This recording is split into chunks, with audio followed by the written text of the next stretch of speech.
is the exact same draft that they just ran. And the Bane from Moose was just patrolling every which way and just looking to cause some havoc. I don't mind that gameplay style, but that style of playing your games is a lot more difficult when there's a Beastmaster on the other end. When the hero that you can potentially run into is a Tusk, you don't really want to be doing that as Bane. Like, you're pretty good at man fighting, but Tusk, like, his entire lore is built around how good he is at man fighting, right? So he is just going to beat you down. Definitely, it seems like last game, the Bane was able to do that a lot freer, really with no risk. And in this game, it's not going to be quite as clean. That being said, IO Bane, this is like a 0.19 type of support duo, if you're able to get them somehow. It does get the job done if you are able to actually scale up and keep control of your lanes. Will be difficult as the Juggernaut will be selected up against that Gyrocopter. And of course, Beastmaster, Juggernaut, these heroes, they're pretty good early game, but it's really in the mid game when you start to rotate around with that roar, start to take down those towers, that things get really, really insane. Pushing in towards the late game, that's usually Gyrocopter's territory, but it looks like WP are going to look to hit this really, really powerful mid-game timing. And for IO and Gyrocopter, it's kind of hit or miss as to whether or not they are able to respond to that. Sometimes they'll be in a game where they have a good start, and then if Juggernaut, Beastmaster, Grimstroke, they want to push a tower, they'll have to fight through Flat Cannon and fight through Call Down, and it's really, really hard. But if the Gyrocopter's behind, he kind of just dies. Like, instantly burst down, snowball in with the Juggernaut spin, and you just, bam, you're dead. So there's not much you could do about that if you have a bad laning phase. So it is going to come down to this early lanes, and I think WP really have all the tools that they need in order to succeed early on. Like, Juggernaut with a little bit of Ink Swell, that's a dangerous combo. You just get in there, get the stun, get the spin, easy. Tusk Beastmaster, you just roll in and you, with the tag team and the Beastmaster and his pets, just start crushing whoever you're actually fighting. So it's really tough if you're on the Infamous side. For the Gyrocopter specifically, but also for the Pepita core. Like, there aren't really many cores with Bane that'll just be able to absorb all that. Tidehunter, though, is one of them. And it is pretty crazy to see the Runner Tidehunter games from Infamous. Of course, they just got done beating the Tidehunter. But now they're going to pick it up, and this is one of those heroes that can actually withstand this. Again, Infamous know that Well-Played are going to go for this kind of mid-game play. If you are looking to push down those towers, you can either pick like split pushers like Arc Warden and stuff like that to try to kind of move the problem away from your own towers towards the enemy towers, or you can meet the enemies head on in battle. And Ravage with Gyrocopter is a serious combo that, honestly, for Well-Played, they're going to be hard-pressed to defend because they don't really have that much in the way of good Tidehunter control. Like, they can roar him, they can throw the Phantom on him from Grimstroke, and that's pretty good. But anything else you do to him, he's most likely going to get his Ravage off. So you have to play your positioning really carefully. Be prepared with the spin. Be prepared with the snowball. If you get caught by it, then the Gyrocopter is just going to go off. 10 seconds remaining. So I like this Gyrocopter, the Tidehunter, rather, quite a bit here. 5 seconds remaining. I'm not sure if he's going to be as survivable as he would really like to be. Because, again, WP's lane combos are looking really, really dangerous. And, well, let's see who's going to be in that mid lane in that 1v1 matchup, because not Morphling, not Lina. Rubik is still in. That seems okay for Infamous, but they really want to have a better scaler for Tomato, and Mirana is that great scaler. Mirana Bane, all of a sudden, a combo in this game. Gives them a little bit of extra scalability, and, well, Mirana is a hero that's pretty good anti-Tusk. Mostly, you don't really have to worry too much about getting swamped with that tag team and the shards. You just have a leap straight over it. Matchup-wise, she's pretty well-equipped versus most heroes, but isn't really going to be crushing any heroes. So I think this is a pretty potentially risky pick for Infamous. Safe in some regards, but just pure matchup-wise, you have to watch out. Again, Tomato has been kind of hit or miss over the course of these past couple days. And if WP really want to put the screws to Infamous, they can always go for something along the lines of a TA. Another hero that's just really, really aggressive in the early stages. I could also see OD being decent. Having that in prison just to eliminate a Tidehunter or eliminate a Gyrocopter for just a couple of seconds can really open up those fights for you. Isn't really the greatest hero at pushing towers necessarily. Like if they really want to do that, it's like probably Death Prophet or something along those lines. That's the pushing hero that they want. If they want a pushing hero, which I'm not really sure is the case. I wonder if they have a Visage for WP. I could see that doing quite a bit of work as well. Get that aura going. They'll just go for the Invoker. And lane matchup versus the Mirana is pretty well balanced between the two. Both of them should have a pretty clean time. Being able to Alacrity, Juggernaut, or even Beastmaster, that is pretty darn powerful. Like, we don't really get to see it all that often, but especially after that kind of rework of the Omnislash, where you have just an X amount of time to Omnislash instead of X amount of hits, getting additional damage and attack speed in there, it makes a world of difference. Tornado EMP, a couple of preventative measures for that Tidehunter as well, so yeah, I'm kind of on this Invoker pick. He's not really going to be hugely pressured in lane, not like what we saw in the last game, so you would expect him to have a pretty clean time. And it is going to extend the WP's effectiveness a little bit more so into the late game. I do think that Infamous, they are placing a good amount of faith in their lineup to kind of avoid getting smashed in the early game. Because if they do, if they have just kind of 40% lanes, a little bit subpar lanes, then they're in a lot of trouble. Because this push is going to be intense. But if they get ahead in lane, or even just break even 50-50, then I'm pretty sure they'll be able to fight back pretty decently. Like, you gotta remember, that Bane, his job, we saw last game, was just to roam around, cause problems, mostly for the mid lane. And I don't know about you guys, but I heard Bane and Mirana are pretty darn good together. Are we paused or am I frozen? What is this? What is happening?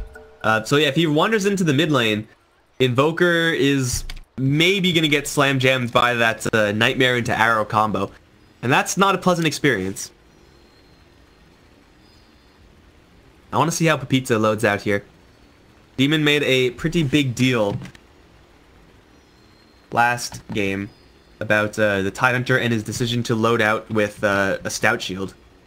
And it really makes a lot of sense. His points, because it says right here, does not stack with items that provide damage block. So like, I'm pretty sure 1 point in Kraken Shell, like you still get that, I'm not entirely sure how it stacks actually. If it interacts at all, or if one just completely overrides the other. We are paused, so we can actually figure this out, because apparently people love to do it. Damage block is always on and is not connected. Okay, does not work against wards, not reduce physical damage. Damage counter resets, can't dispel. Is there any interaction?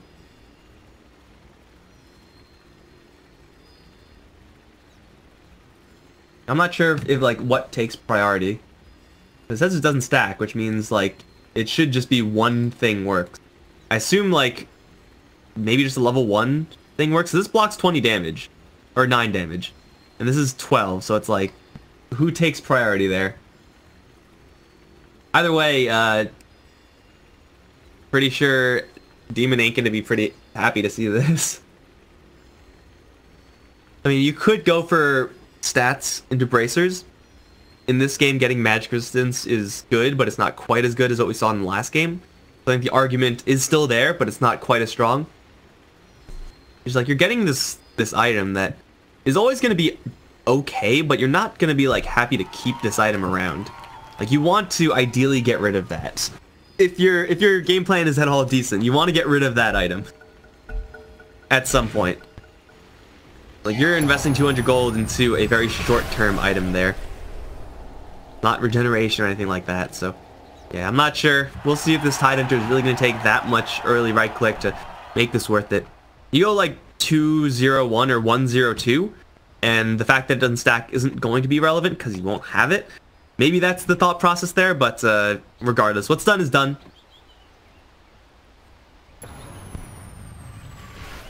Motto, mid Mirana. Should be getting a lot of help from the Bane. At least that should be mostly Bane's job.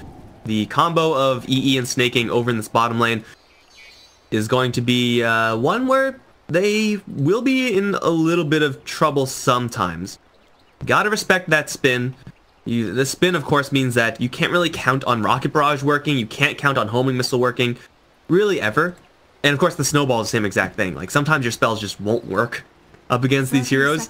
So that really limits the offensive power from the infamous heroes. Like, it's like, why would you ever go for that first Rocket Barrage if you know that you won't be able to get that second Rocket Barrage for the kill? You just get it to take out tangos from the opponents, but you're not going to get these kills easily. So this might be a little bit of a tougher lane for Infamous. Well played. Certainly do have decent enough lane setup so that they can fight back against this Io Gyrocopter a lot more than we saw in the last game. Benj is in top lane as the Beastmaster. By himself for right now, but I expect he's going to get a little bit of support help. Going to be fighting up against that Tide. And looks like runes will be just evenly split. Pretty sure Tide just has a decent lane here. Get that Anchor Smash going. Maybe not quite as good as the kind of... Well, I mean, yeah, it's probably just good enough. But this is really where things get worrisome. Where Leo is, well, once again, actually, the Bane TP's out.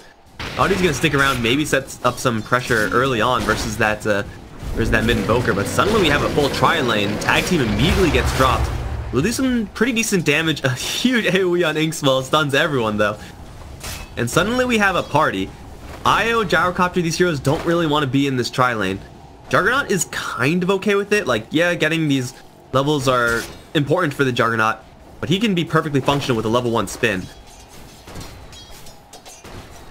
This is going to be a brawl fest down here. So let's take a look at these other lanes and take a look at how these lanes are going to go.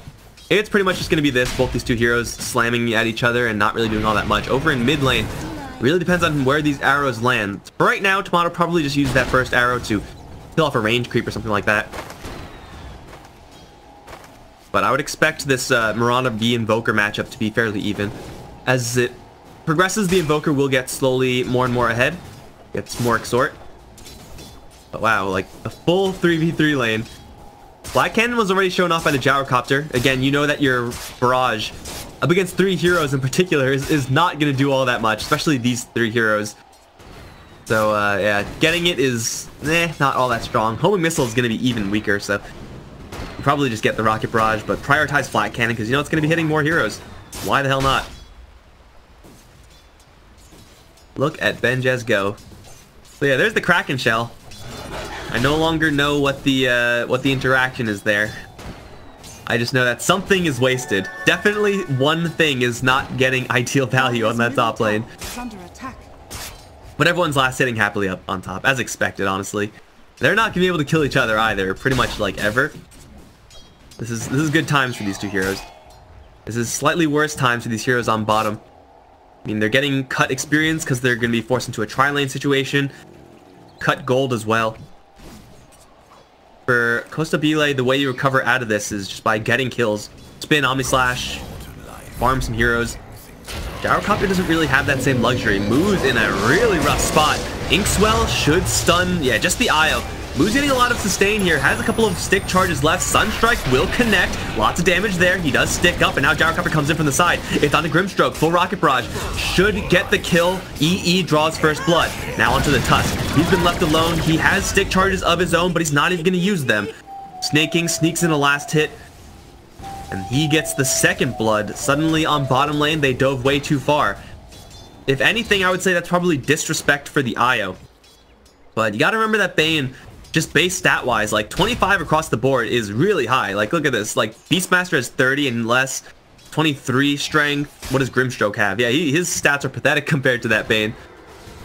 Bane's overall stat growth, really high. He's tanky, man. He is deceptively tanky, especially when he has Brain Sap to turn a little bit more of his mana into health. So going for him is a tough call. Going for the Io is a little bit easier unless you don't have the control. Dodges the Inkswell. Now EE pushing forward the Rockets. Again, split between so many heroes. Kind of an unimpressive spell when that happens, but they still have isolated Dunyao. And he is going to get Brain Sapped. The missile is coming towards him. Looks like that might be lethal. No, it's the Io Spirits that are lethal. And now Grimstroke's in a little bit of trouble. He's walled off.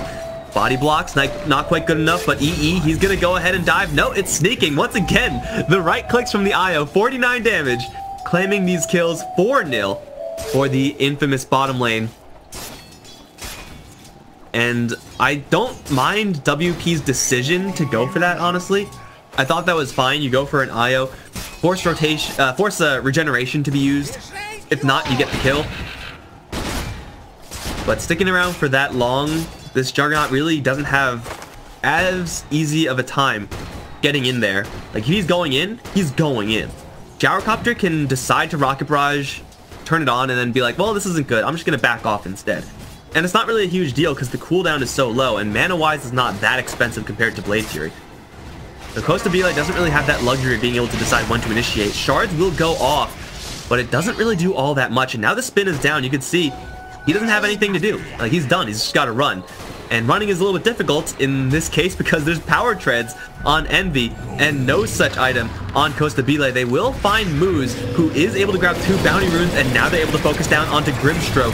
He's going to die. Missile shifts over towards the Tusk, and he's going to take quite a bit of damage as well. Creepwave is here to maybe absorb some rockets, tries to glitch himself up to the high ground. Is it glitching to the high ground, or is that just how it works? I don't really know. But I'll tell you what, oh, they're rolling after snaking, keeps him in the middle of the triangle of doom, and they'll take down Dunyao as well. Another 2 kills for this infamous bottom lane. And that's the price of offensive tri-lanes. Sometimes it works, sometimes you get these kills. Other times you kind of get shafted, and then you have to dissolve your lanes, giving the opponents a vast advantage from the get-go, and then you're in a lot of trouble. Speaking of a lot of trouble, Leo, he does have a Forge Spirit, so that's able to wake him up or absorb the arrow, or maybe even both if you're lucky. So this Bane's rotation, I like it, but just not quite the right timing. Oh, regeneration rune, Nightmare regen. No, saving it for the Mirana. Arrow? No arrow. There's no arrow. Where's the arrow? There's shards going out, but Tusk by himself can't 1v2 here. Motto is gonna drop the Moonlight Shadow, actually. Starstorm, I think that was dodged. It looked like it was. It connects onto the Bane. Now here comes the IO, giving a little bit of extra juice towards the Motto. The attack speed of the Mirana machine gun will gun down that Tusk in cold blood. Leo is now by himself, drops a Meteor, Deafening Blast, lands onto 2. The arrow, though, free-handed and lands onto that Invoker, gets them a second. Looking for a third, perhaps, as the Inkswell stun misses. No more gas in the tank for the Bane. Cooldown's coming up, though, and I think he has stick charges for another Brain Sap, or just right-clicks to get the kill. Yeah, he's just dead. Someone has an urn here. It's the IO. Another 3 kills for Infamous. And what's going on up on top lane? Did we forget about top? I kind of did. Benjaz suddenly in a little bit of trouble because this Tidehunter is very sticky. And Benjaz, even with that slow from the boar, it's not even attacking. You got to attack the Tidehunter. Micro, please. Oh, the slows. I think he's fine. Roar. Yeah, he's fine. He's good. Sunstrike. Gotta watch out for that Sunstrike.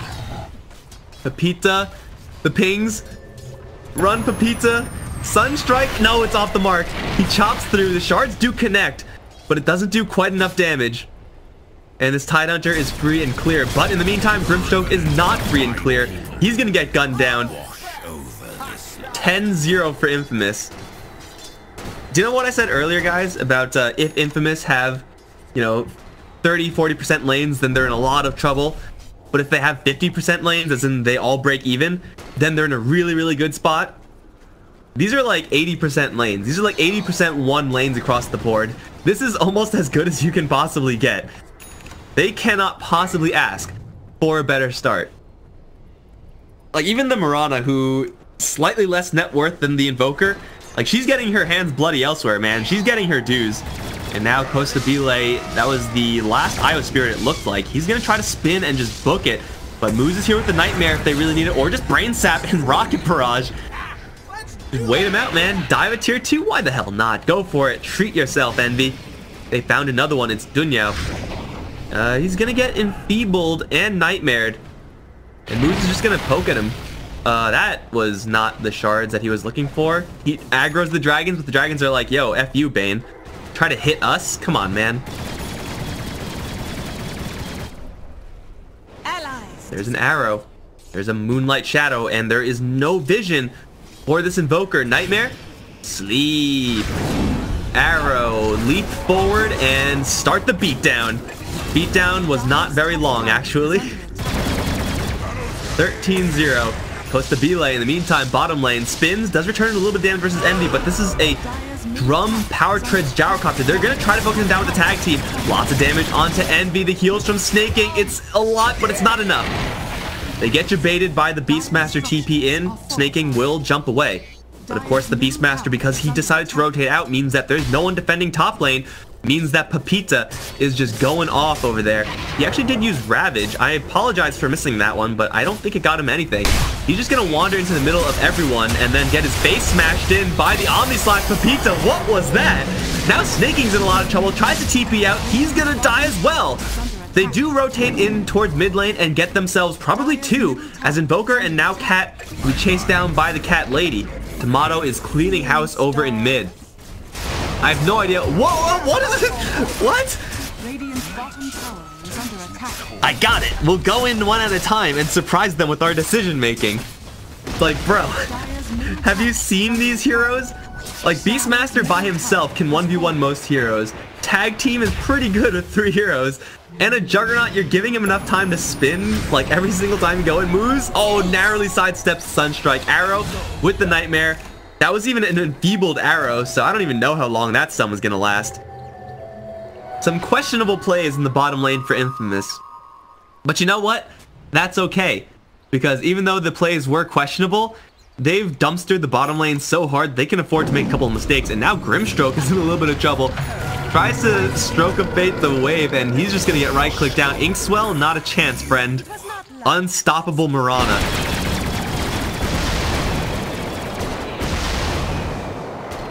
It's refreshing to see Tomato, off of yesterday's kind of questionable games, play much better, kind of force these movements today. 17-4. Mirana, Tide, Gyro all leading the way. Tidehunter grabbed himself a Satyr Banisher. That's pretty interesting. This purge is really powerful. Like, this is pretty good. But only in certain situations. I'm not really sure if there are any situations in this game where it's really good. Oh, Leo. Grip. No, Moose does see Grimstroke. Immediately gets silenced, but he didn't cast anything, so the silence isn't really going to do a ton. Moose does Nightmare Dodge the Inkswell. Sidesteps the stroke. Sick plays by the Bane. Ultimately, you know, they don't do anything, but still the plays were sick. Historians will write about the plays, and they will say, yes, the plays were in fact sick. 17-5 right now. Now Infamous, it's about time, I would say, for bracers on Envy. Lots of bracers. That's interesting. I mean, he has drums already, which is like a very stat-heavy build. And it seems like Envy just loves his drums regardless, but 2 bracers after. I mean, are you really that scared of getting burst? I guess BKB, like, I don't know, but it isn't like SNY or SN Kai or Kai and Yash or any of those combination items just better than bracers on Gyrocopter? Relocate towards bottom. Tidehunter in the middle of the fray. The snowball does save them a little bit from that Ravage, but it doesn't save Grimstroke. He was a little bit too far away. Now the relocate comes in. Arrow splits the wickets, but still they grip up the Beastmaster, kill him off. Tomato leaping over those trees has himself a Tusk in his sights. Does he have a TP? Not for another 5 seconds. There's a Satyr Banisher here. Purge slow, so OP. Tries to once again glitch himself through those trees, but he fails, and that'll be another set of kills for Tomato. Relocate, return up towards top lane. Leo, oh, he's gonna walk right into a Rocket Barrage. That is not what you want to see as an Invoker. He does have Ghost Walk. There is no true sight here. They're scouting with the Eye of Spirits, but looks like it's only the one. But EE and Snaking have made the Dire Jungle their home. They're going to be farming that, while at the same time being pretty freely able to access these other 2 creep waves.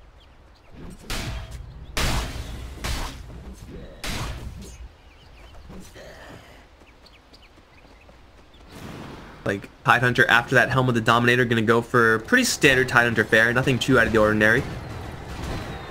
But this is really what you want as Infamous. Get a little bit of a lead with Gyrocopter, enough so that you can be comfortable chilling and power farming the jungle or wherever, lanes everywhere. This is just getting him further ahead, as opposed to getting him just barely into the game. said earlier, Juggernaut, he gets back into the game by getting kills. Omni Slash, only level 1 right now, yet still a very powerful assassination tool if he can find his targets. Targets they're looking at are on top lane. And it looks like they will see them now. Snaking is in position to break the smoke, and he sees the smoke being broken. Snowball, I don't think it's going to be good enough. It's going to end, and now they're just right in the call down. Really awkward. Benjaz second guesses his roar because he knows that reinforcements are coming in. Tomato has a clean angle for an arrow, tags the Beastmaster with it, jumps over Starstorm onto 2. Benjaz still has that roar. He can't get it out there. Even Soulbound, Omni Slash going to do a lot of damage here. Roar goes out, 2 of them in fact. Snaking dies to the Sunstrike, and now EE in the blender will fall as well. Tomato and Moose are like, yo, we sniped the healing ward. Our job is done. Let's get the hell out of here. Shards out, almost traps the Bane. He is going to be running through these Prowlers and TP out. Should be fine. Walrus Punch is not available, nor is the Snowball. Oh man, Soulbind, Beastmaster Roar, and Omni Slash. I'm pretty sure Omni Slash, the way it works is you Omni Slash one, and then as soon as it ends, you Omni Slash the other. That is definitely a fight where you would like to have your Tidehunter. If Tidehunter teleported in at the same time as Tomato, then, you know, a Ravage there just instantly wins Infamous that fight. Pretty much no questions asked. But not having him there, he was pushing bottom, but didn't even do that great a job, is going to cost Infamous quite a bit, but not to be deterred. They'll go straight into Roche. Sunstrike immediately lands. For WP, they don't have an Omni Slash. Invoker's levels looking good enough to do some damage in the Roche pit. But as a team, I don't think they have enough. Into Ravage especially. Into Ravage and Mech. So Roshan should be a free grab here. Trying to look for a trade elsewhere. A little bit of pushing on bottom. Nothing really that huge though.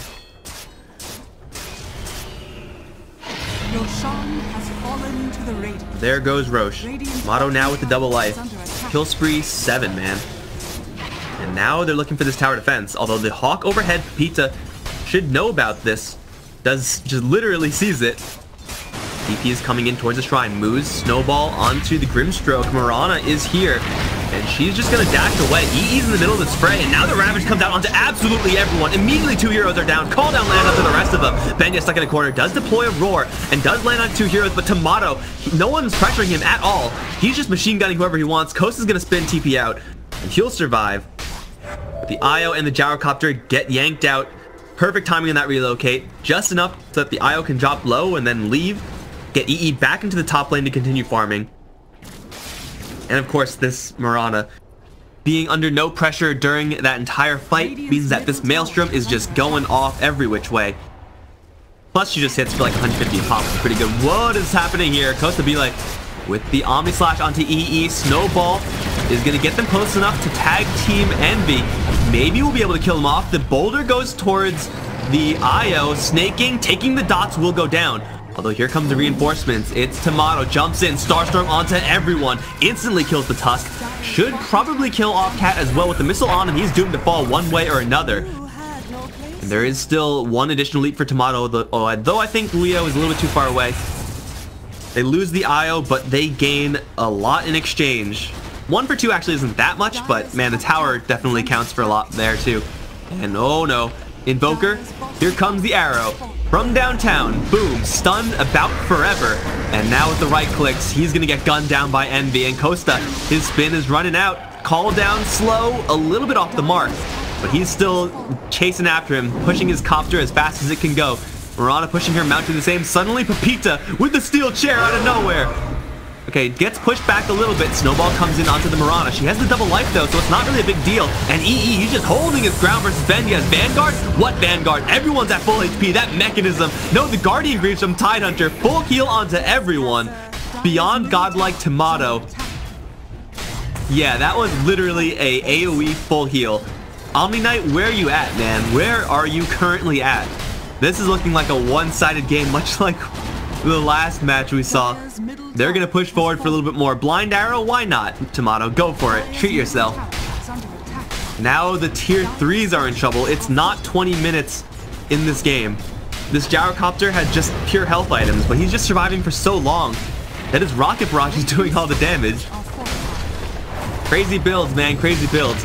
Just look at this. Like, they have Io tethered onto the gyrocopter. They have Pizza giving them this aura with the Helm of the Dominator, and now a Heaven's Halberd.